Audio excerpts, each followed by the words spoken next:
In order to function in the outer world, we wind up filtering out most of the input that comes our way, such that only a very small percentage of what we perceive or experience actually comes into our waking awareness. The rest is captured and held somewhere in what we call the subconscious level of our being, to come forth only under circumstances that trigger the awareness, or with prodding under the influence of techniques such as hypnotism or various forms of regression therapy that take us back into circumstances and events and let the mind examine the observations of the event from a new angle. Without such a filtering process, we would have a tremendous amount of data to process, and we would be functionally paralyzed into inaction. The filtering process is one that is refined as we focus our attention on various interests or outcomes and target data that will aid us in achieving the desired result. This does not imply, however, that the rest of the input is ineffective and has no impact on the direction, response, and actions we take. Rather, that we consciously only pay attention to certain key factors, while the others influence us unseen and unnoted. While we focus our attention on the external world and our waking self, there is much more to existence and the significance of each being than just that external interaction. The inner being has a much wider range and scope of action than the limited and filtered life of the surface personality. Sri Aurobindo notes, quote, "This concealed self and consciousness is our real or whole being, of which the outer is a part and a phenomenon, a selective formation for a surface use. We perceive only a small number of the contacts of things which impinge upon us. The inner being perceives all that enters or touches us and our environment. We perceive only a part of the workings of our life and being. The inner being perceives so much that we might almost suppose that nothing escapes its view.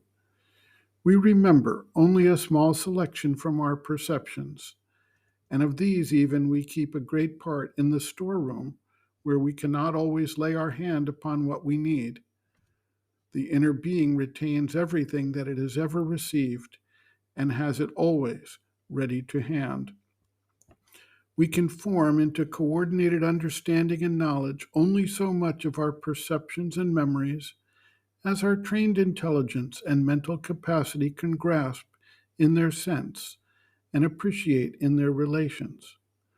The intelligence of the inner being needs no training, but preserves the accurate form and relations of all its perceptions and memories, and, though this is a proposition which may be considered doubtful or difficult to concede in its fullness, can grasp immediately, when it does not possess already, their significance.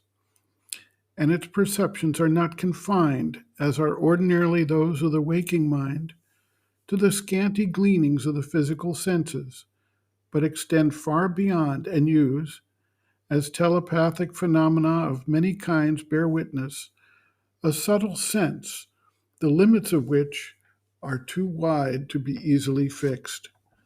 The relations between the surface will or impulsion and the subliminal urge, mistakenly described as unconscious or subconscious, have not been properly studied except in regard to unusual and unorganized manifestations and to certain morbidly abnormal phenomena of the diseased human mind.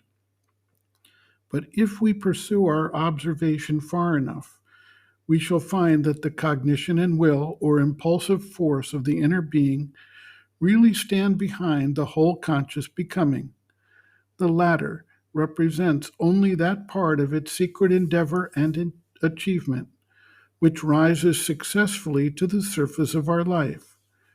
To know our inner being is the first step towards a real self-knowledge. If we undertake this self-discovery and enlarge our knowledge of the subliminal self, so conceiving it as to include in it our lower subconscient and upper superconscient ends, we shall discover that it is really this which provides the whole material of our apparent being, and that our perceptions, our memories, our effectuations of will and intelligence are only a selection from its perceptions, memories, activities, and relations of will and intelligence. Our very ego is only a minor and superficial formulation of its self consciousness and self experience. It is, as it were, the urgent sea out of which the waves of our conscious becoming arise. End quote. Reference Sri Aurobindo and the Mother, The Hidden Forces of Life, Chapter 2, Hidden Forces Within, pages 30 to 31.